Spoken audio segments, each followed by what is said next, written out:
नमस्कार दोस्तों। तो आज हम क्रॉस प्रोडक्ट मेथड की बात करेंगे कि इस क्रॉस प्रोडक्ट मेथड क्या होता है और इसको कहाँ पे यूज करते हैं और इस मेथड को यूज करने की आवश्यकता क्यों है।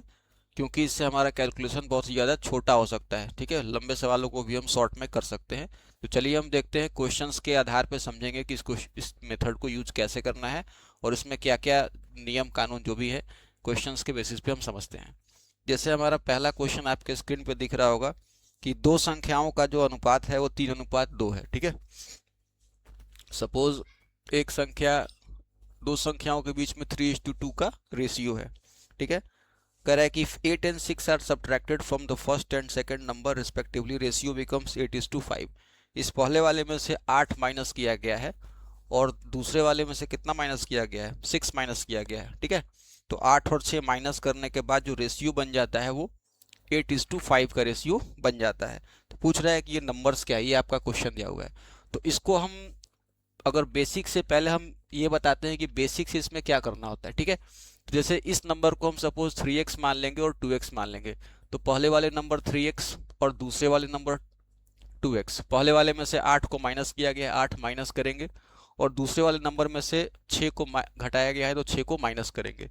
तो माइनस करने के बाद जो रेशियो है वो 8:5 में बन जाता है, यानी कि जो नया रेशियो है वो 8/5 में कन्वर्ट हो जाएगा। तो आपको पता है कि अब आप इस बेसिक इक्वेशन को सॉल्व करेंगे और x का वैल्यू आप फाइंड आउट कर लेंगे। उस वैल्यू को आप यहाँ पे 3 और 2 में पुट कर देंगे तो आपका आंसर आ जाएगा। एग्जाम में हमारे पास इतना समय नहीं होता है कि हम इस तरीके से इस क्वेश्चन को सॉल्व करें, तो हम इसके जगह पे एक इसी बेसिक के आधार पर डेवलप किया गया है क्रॉस प्रोडक्ट मेथड। उस क्रॉस प्रोडक्ट मेथड का इस्तेमाल करके हम इस सवाल को सॉल्व कर सकते हैं। हम देखते हैं कि उस क्रॉस प्रोडक्ट मेथड का इस्तेमाल हम यहाँ पे कैसे करेंगे। ठीक है,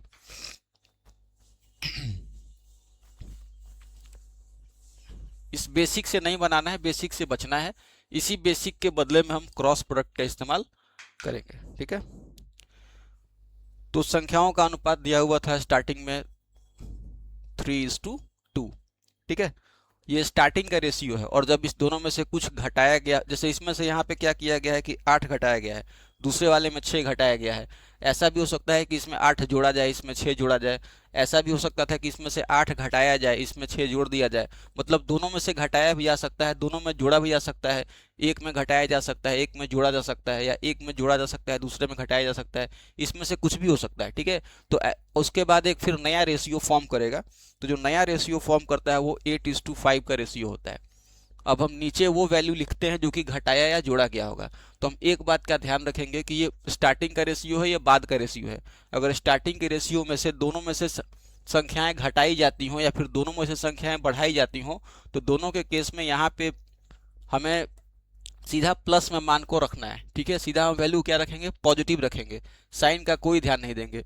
अगर दोनों में से घटाया गया होगा या फिर दोनों में बढ़ाया गया होगा तो यहाँ पे जो भी संख्याएं रखेंगे सीधा क्या सीधा हम प्लस में रखेंगे, साइन से कोई फर्क नहीं पड़ेगा, क्योंकि हमको फाइनली दोनों के बीच का डिफरेंस निकालना होता है। ठीक है, मैं करके बताता हूँ।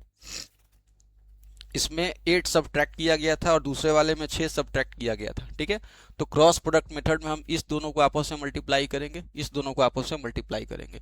तो 5 तिया 15, 8 दूनी का 16। 15 और 16 में कितने का अंतर है, 1 यूनिट का अंतर है।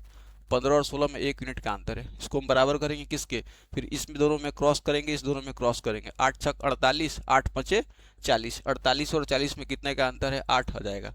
ठीक है, यानी कि 1 यूनिट का मान 8 आ जाएगा। अब इस 1 यूनिट के वैल्यू को केवल इस स्टार्टिंग वाले रेशियो में ही अप्लाई कर सकते हैं, बाद वाले रेशियो में अप्लाई नहीं कर सकते हैं। ये 1 यूनिट का वैल्यू केवल शुरुआत वाले रेशियो में ही हम यूज लगा सकते हैं, नीचे वाले रेशियो में नहीं लगा सकते। ठीक है, तो 1 यूनिट का मान 8 है, तो 3 यूनिट का मान कितना हो जाएगा, 3 गुना 8 यानी कि 24। और इस 2 यूनिट का मान कितना हो जाएगा, 2 गुना 8 यानी कि 16। यानी कि आपका जो पहला नंबर है वो 24 हो जाएगा, दूसरा नंबर क्या हो जाएगा, 16 हो जाएगा। ठीक है, अगर पूछता ये कि माइनस करने के बाद, पहले नंबर से 8 माइनस करने के बाद नंबर क्या बनेगा, तो हम इस 24 में से इस 8 को माइनस करते। अगर ऐसा पूछता कि इस पहले वाले नंबर से 8 घटाने के बाद जो सब नंबर बना होगा फाइनल नंबर वो कितना होगा, तो इस 24 में से इस 8 को माइनस कर दे तो आपका जो नंबर बनता है वो 16। सिमिलरली अगर पूछता कि इस दूसरे वाले नंबर में से 6 घटाने के बाद जो नंबर बना है वो नंबर क्या होगा, तो हम क्या करते हैं कि इस 16 में से इस 6 को माइनस करते हैं, क्योंकि आपका नंबर 16 है, 16 में से 6 घटाया गया था, 16 में से 6 को माइनस करते हैं, यानी कि दूसरा नंबर जो फाइनल बनता है वो 10 बनता है। हम डायरेक्टली इस 8 यूनिट को इस दोनों में मल्टीप्लाई नहीं कर सकते, ठीक है, केवल पहले वाले जो ऊपर वाला जो रेशियो होगा उस रेशियो में इस 1 यूनिट के मान को फाइंड आउट कर सकते हैं, ठीक है। चलिए बढ़ते हैं अगले सवाल की तरफ। अगर किसी क्वेश्चन में कंडीशन ऐसा बन रहा हो कि आपको सीधा इस नीचे वाले रेशियो का ही मान निकालना हो, तो हम इस नीचे वाले रेशियो को सीधा ऊपर रख सकते हैं और उसके बाद सॉल्व करेंगे तो सीधा डायरेक्टली ऊपर वाला रेशियो का वैल्यू आ जाएगा। जिस भी रेशियो का आपको मान निकालना हो, जैसे यहाँ पे स्टार्टिंग का नंबर निकालना था तो स्टार्टिंग वाले रेशियो को हमने ऊपर रख दिया, अगर यहाँ पे लास्ट वाला नंबर निकालना होता तो लास्ट वाले रेशियो को हम ऊपर रख देते, ठीक है, और उससे सीधा डायरेक्टली उस रेशियो का वैल्यू फाइंड आउट हो जाता है, ठीक है। बढ़ते आगे।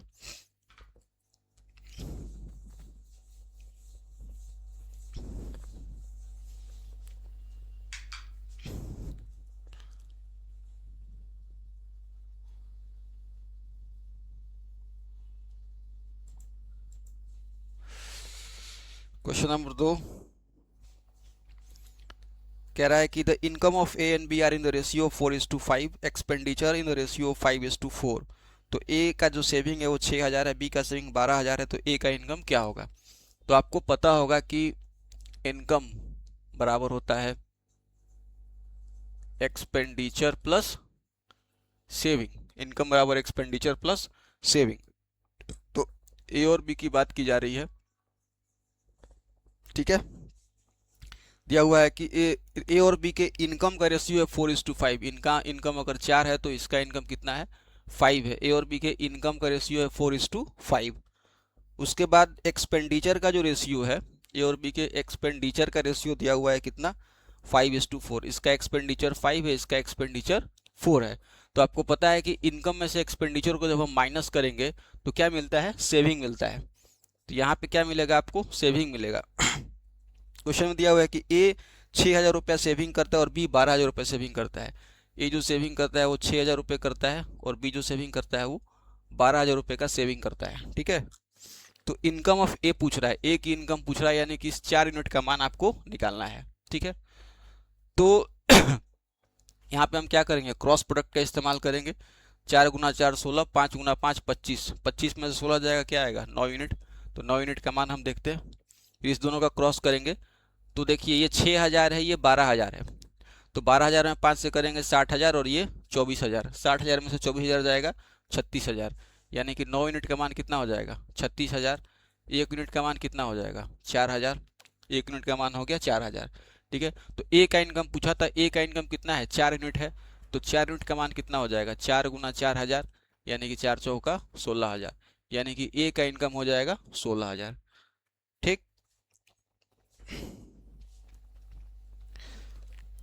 बढ़ते हैं अगले सवाल की तरफ।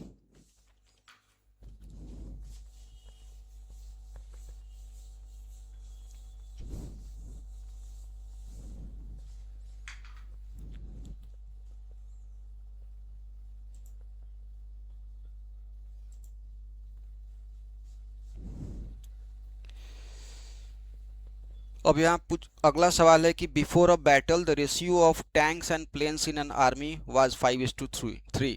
मतलब बैटल के पहले, युद्ध के पहले जो टैंक्स और प्लेन का रेशियो है वो 5:3 है। टैंक्स और प्लेन का जो रेशियो है बिफोर बैटल, बैटल के पहले 5:3 है। उसके बाद है कि during the war 1,000 tanks were destroyed and 800 planes were destroyed. 1,000 tanks जो है वो डिस्ट्रॉय हो गया, 800 प्लेन डिस्ट्रॉय हो गया, और जो नया रेशियो बना टैंक्स का और प्लेन का वो 2:1 है। तो वॉर के बाद कुछ टैंक्स डिस्ट्रॉय हो गया है, कुछ प्लेन डिस्ट्रॉय हो गया। डिस्ट्रॉय होने के बाद मतलब टैंक में से माइनस होगा, प्लेन में से माइनस होगा, तो दोनों में से माइनस करने के बाद नया रेशियो 2:1 बना हुआ है, ठीक है। तो इस टैंक में से जितना माइनस किया गया होगा उस वैल्यू को यहाँ लिखेंगे, इस प्लेन में से जितना माइनस किया गया होगा उस वैल्यू को यहाँ लिखेंगे।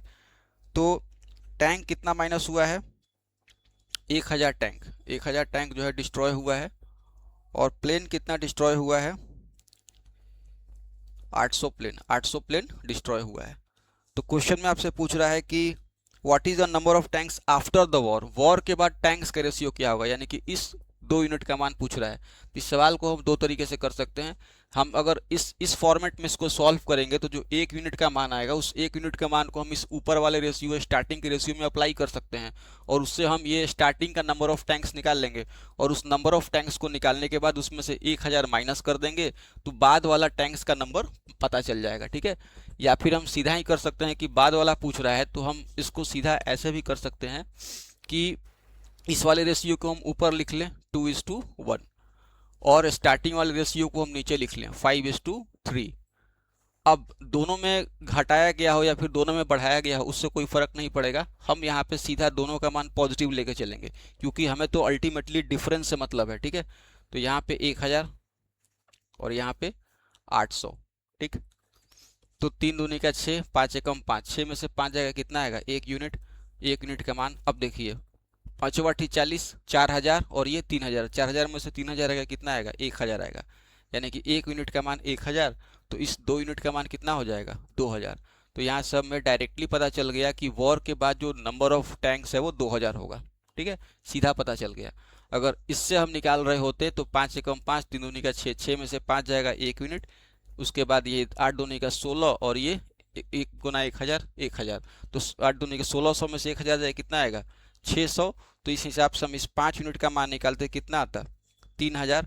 तो 3000 तो टैंक्स स्टार्टिंग में था वॉर के पहले, वॉर के दौरान आपको पता है कि 1000 जो टैंक्स है वो डिस्ट्रॉय हो गया था, तो वॉर के बाद कितना बचा होगा, इसमें से 1000 टैंक्स को हम माइनस करते हैं, यानी कि वॉर के बाद जो टैंक्स बचा होगा वो 2000 बचा होगा। ठीक है, तो आप डायरेक्टली जिसका मान निकालना होगा उस रेशियो को ऊपर भी रख सकते हैं, या फिर अगर ऐसे करेंगे दोनों से भी आप काम कर सकते हैं। ठीक है, बढ़ते आगे।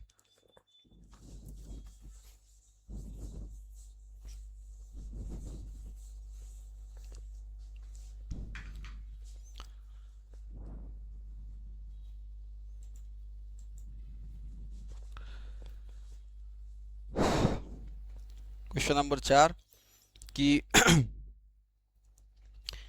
if 50 less had applied and 25 less selected, the ratio of selected to unselected would have been 9:4. So how many candidates had applied if the ratio of selected to unselected was 2:1?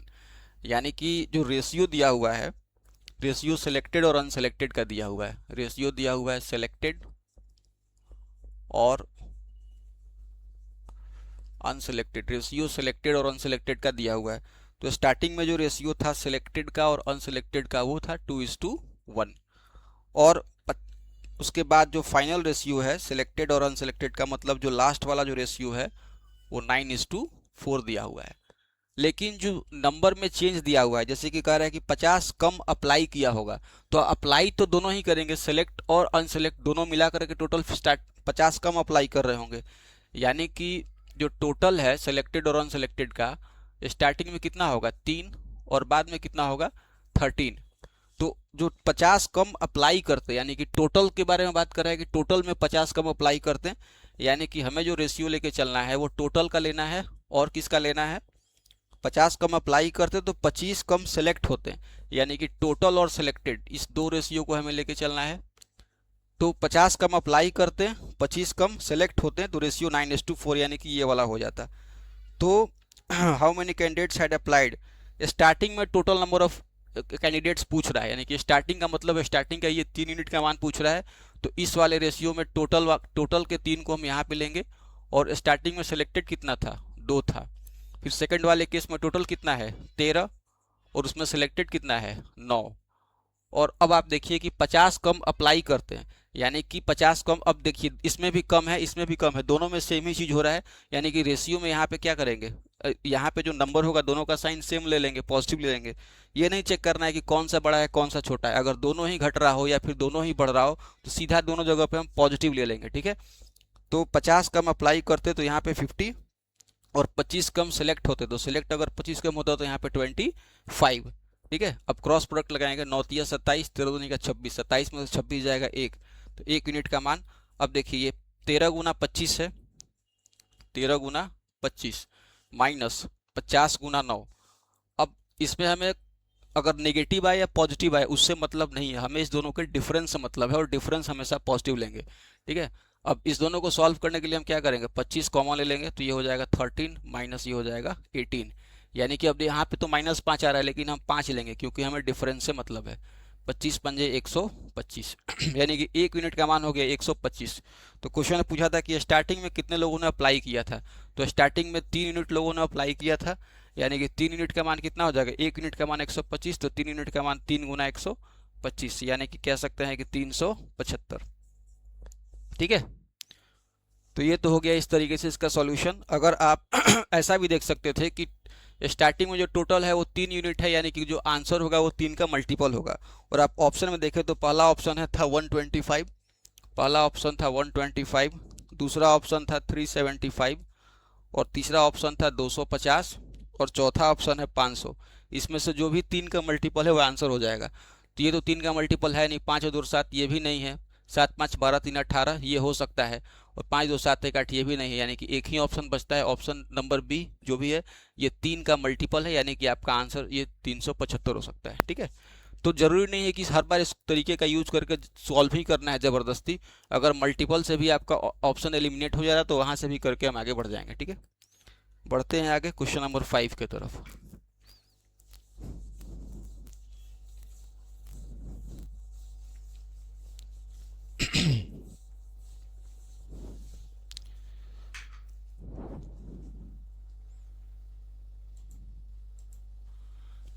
Question number 5.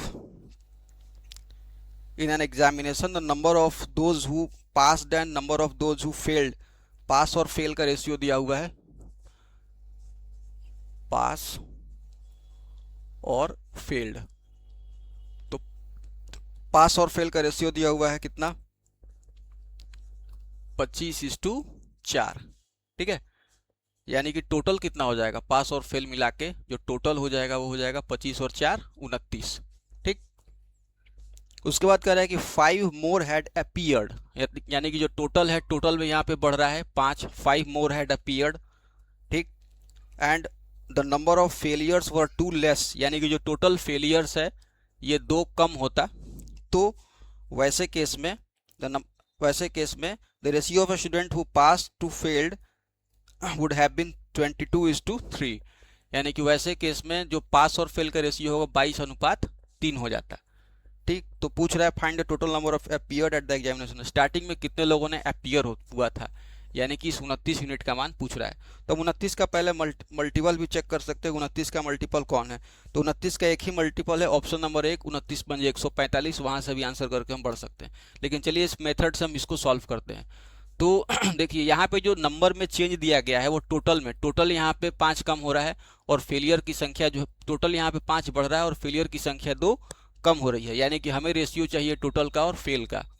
तो total और fail का ratio हम लेके चलेंगे, total और failed. जो starting में total है वो 29 है, और जो फेल है वो 4 है। बाद का टोटल कितना हो जाएगा, 22 और 3 25, बाद का तो टोटल है वो 25 है, और बाद का फेल कितना है 3। ठीक है, उसके बाद आप देख सकते हैं कि टोटल 5 बढ़ रहा है और फेलियर 2 कम हो रहा है, यानी कि एक में बढ़ रहा है एक में घट रहा है। तो वैसे केस में हम बिना दिमाग लगाए हम सीधा ये करेंगे कि किसी एक को पॉजिटिव और किसी एक को नेगेटिव ले लेंगे, क्योंकि हमें यहाँ पे डिफरेंस से मतलब होता है। हमें यहाँ पे इसमें दिमाग नहीं लगाना है कि टोटल बढ़ गया या फिर फेलियर वाला घट गया, उस हिसाब से एक को पॉजिटिव एक को नेगेटिव नहीं करेंगे। आपको सीधा दिख रहा है कि एक में बढ़ रहा है और एक में घट रहा है, तो अपनी मर्जी से किसी एक में पॉजिटिव और किसी एक में नेगेटिव, दोनों का साइन बस अपोजिट लेके चलना है। तो टोटल यहाँ पे एक में यहाँ पे +5 कर देते हैं, और फेलियर वाले में हम -2 कर देते हैं। अगर हम इसको -5 और इसको +2 करते तब भी आंसर हमारा सेम आता है, आंसर में कोई चीज़ नहीं आता। ठीक है, अब सॉल्व करते हैं। 29 दिया 87, 25 चौका 100, 100 में से 87 जाएगा 13, यानी कि 13 यूनिट का मान। ठीक है, अब देखिए यहाँ पे 25 दूनी का 50, अब 5 दिया 15, यानी कि -50 और 15 इसके बीच का डिफरेंस 65 हो जाएगा। इस डिफरेंस को मैं कैसे निकाल रहा हूँ, बेसिकली जैसे कि ये नंबर लाइन हो गया, यहाँ पे होता है 0। अब यहाँ पे 25 दूनी का 50 है, -50, तो -50 यहाँ पे आएगा, और एक था 5 दिया 15, 15 इस 0 के इधर आएगा, 15 यहाँ पे आएगा। तो इस दोनों के बीच का डिफरेंस का मतलब हो गया कि -50 से इस 50 के बीच में कितने का डिस्टेंस है, तो यहाँ से यहाँ तक 50 का डिस्टेंस है, यहाँ से यहाँ तक 15 का डिस्टेंस है, यानी कि 50 + 15 दोनों के बीच में कुल मिला के 65 का डिफरेंस है, यानी कि 13 यूनिट का मान 65, 1 यूनिट का मान कितना हो जाएगा 5। तो स्टार्टिंग में total number of students appeared, तो स्टार्टिंग में कितने लोग अपीयर हुए थे 29, यानी कि 29 यूनिट का मान कितना हो जाएगा 29:5, 29 पंजे 145। इस सवाल का आंसर हो गया 145। ठीक है, बढ़ते हैं आगे आखिरी सवाल की तरफ।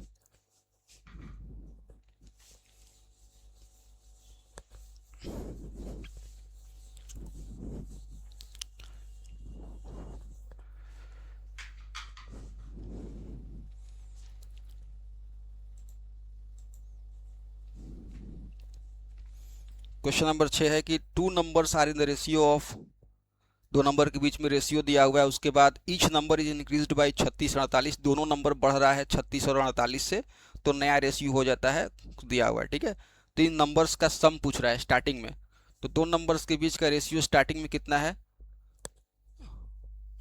2:1/5 इज टू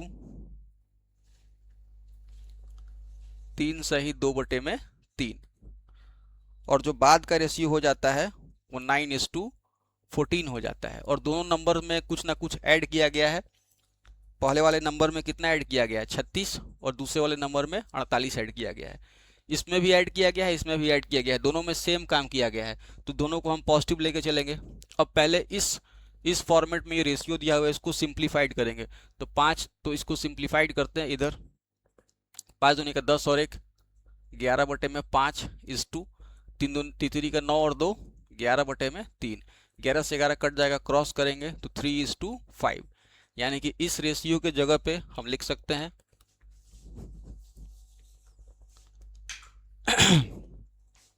3:5 लिख सकते हैं। ठीक है, तो क्वेश्चन में पूछ रहा था कि find the sum of this two numbers, इन दो संख्याओं का सम क्या होगा। तो सम कहने का मतलब है स्टार्टिंग में ये दोनों नंबर्स दिख रहे हैं, इसका सम, तो इसका सम हम देख सकते हैं कि 3 यूनिट है, ये 5 यूनिट है, दोनों का सम 5 और 3 8 यूनिट होगा, यानी कि आपका जो आंसर होगा वो 8 का मल्टीपल होगा। पहले तो हम इस बेसिस पे ऑप्शन को चेक कर लें। ऑप्शन नंबर 1 आपका दिया हुआ है 192, ऑप्शन नंबर 2 दिया हुआ है 186, ऑप्शन 3 है 198, ऑप्शन 4 है 182। तो 8 का मल्टीपल, 8 का मल्टीपल का मतलब आखिरी 3 अंक 8 से कटना चाहिए, 8 से कट रहा है, 8 दूनी का 16, 8 चौका 32 कटता है, ये 8 से कट रहा है, 8 दूनी का 16 और ये 2 पर 6 26 नहीं कटेगा, ये 8 से कटेगा 16 और 3 पर 8, ये 8 से नहीं कटेगा, 16 2 पर 2 8 से नहीं कटेगा, यानी कि 8 से कटने वाला केवल एक ही ऑप्शन है, ऑप्शन नंबर ए आपका आंसर हो जाएगा। ठीक है, तो सीधा यहाँ पे दिख गया कि आंसर है। लेकिन चलिए इस सवाल को हम इस क्रॉस प्रोडक्ट से सॉल्व करते हैं। ठीक है, इस दोनों का क्रॉस करेंगे, 14 3 42, 9 5 45, 42 45 में कितने का अंतर है 3 यूनिट का अंतर है। अब इधर आइए, ये 9 गुना 48 और ये 14 गुना 36, तो 9 गुना 48 इस दोनों के बीच का डिफरेंस चाहिए, माइनस 14 गुना 36। ठीक है, तो इसको सॉल्व करने के लिए हम इसमें से कॉमन निकाल कर सॉल्व करेंगे, तो यहाँ पे आपको 12 कॉमन हो जाएगा, तो 9 गुना 12 चौका 48 माइनस 14 गुना 12 तिया 36। अब 3 और यहाँ से निकल जाएगा, इसमें भी 3 है, इसमें भी 3 है, 3 और निकाल लेंगे तो 12 तिया 36 बाहर आ जाएगा, यानी कि यहाँ पे 3 बचेगा, 4 तिया 12 माइनस 14। अब यहाँ पे -2 आ रहा है, लेकिन हम +2 लेंगे, हमें तो किससे मतलब है डिफरेंस से मतलब है, यानी कि 36 दूनी का 72, यानी कि 3 यूनिट का मान 72 आ गया, तो 1 यूनिट का मान कितना हो जाएगा 24 आ जाएगा, 1 यूनिट का मान 24 आ जाएगा। तो इस दोनों का सम पूछा था स्टार्टिंग में, तो स्टार्टिंग में नंबर क्या है 3 यूनिट और 5 यूनिट है, इस दोनों का सम कितना हो जाएगा 3 + 5 8 यूनिट हो जाएगा। तो 1 यूनिट का मान 72 है, तो आपको 8 यूनिट का मान कितना हो जाएगा, 1 यूनिट का मान 24 है, तो 8 यूनिट का मान 8 गुना 24, 24 8 192। ठीक है, आई होप आपको ये टॉपिक समझ में आया होगा। Thank you friends.